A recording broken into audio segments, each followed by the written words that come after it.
In this video, we will study about the next type of the leaf, that is the dorso-ventrally flattened leaf. In the last video, we have studied about the isobilateral leaf.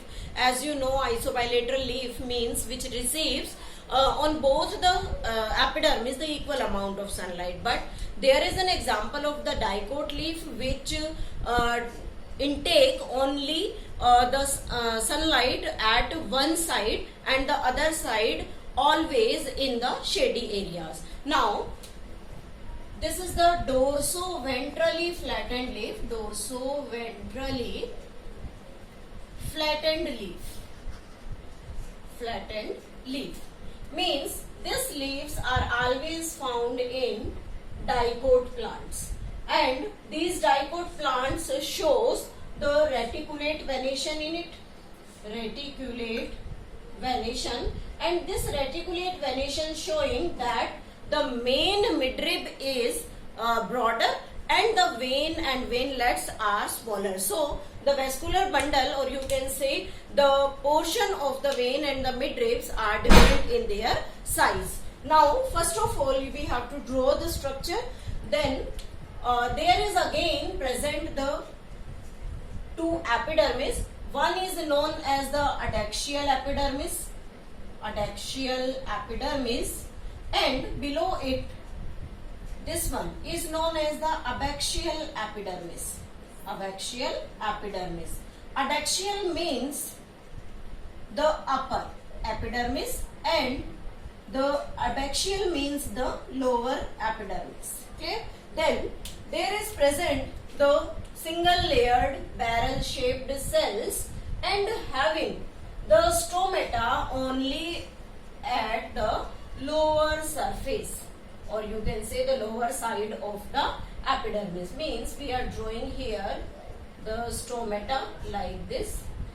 This is the lower side of the epidermis bearing numerous amount of the stomata, and at the upper epidermis there is the fewer stomata, or you can say there is no stomata present on it. Now there is present a specific vascular bundle which is surrounded by the vascular sheath, or you can say the bundle sheath. This is the vascular bundle portion, and this vascular bundle is surrounded by a specific parenchymatous layer which is known as the bundle sheath cells. This is the bundle sheath. This one is known as bundle sheath. This bundle sheath enclosed inside it the xylem and the phloem part.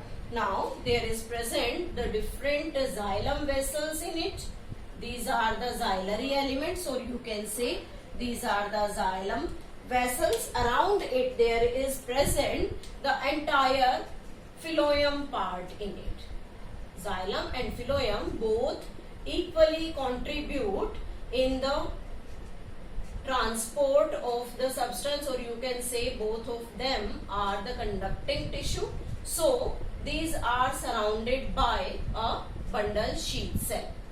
This is the main, or you can say the characteristic feature of the dicot stem, or sorry, dicot leaf, or you can say the dicot plant. This is the phloem part. Now there is present towards this side epidermis, both upper and the lower epidermis, there is present the compactly arranged cells in the midrib portion. Compactly arranged cells are present here, and these cells are chloroplast bearing cells, that is the chlorenchyma. We are showing here to differentiate with the different color, otherwise they are all having the green pigment, or you can say the green color in it. This is the special cells attached to the vascular bundle portion. Now there is present the differentiation in the mesophyll tissue. Then towards this upper epidermis there is present these elongated cells. These elongated cells are known as the palisade parenchyma.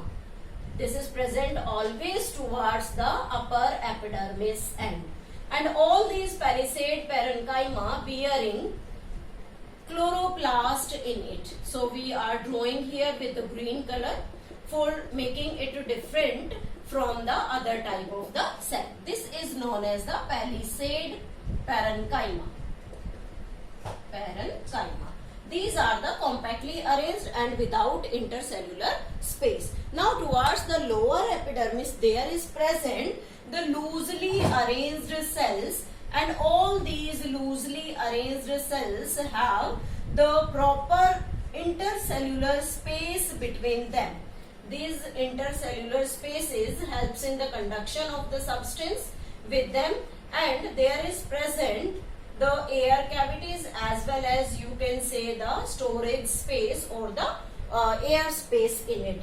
This portion towards the stomata, it is named as substomatal cavity, stomatal cavity, and this space is known as the air space, and this loosely arranged cells below or you can say near the lower epidermis bearing chloroplast in it, having the maximum intercellular space and making them a sponge-like structure. So these cells are named as the spongy parenchyma. Spongy parenchyma. So this spongy parenchyma as well as this palisade parenchyma, both parenchyma normally palisade and the spongy parenchyma is known as the mesophyll cell, but there is certain differentiation in the structure. Otherwise there is the difference between the isobilateral and the dorsoventrally flattened leaves are the adaxial epidermis in case of the isobilateral bearing the stomata.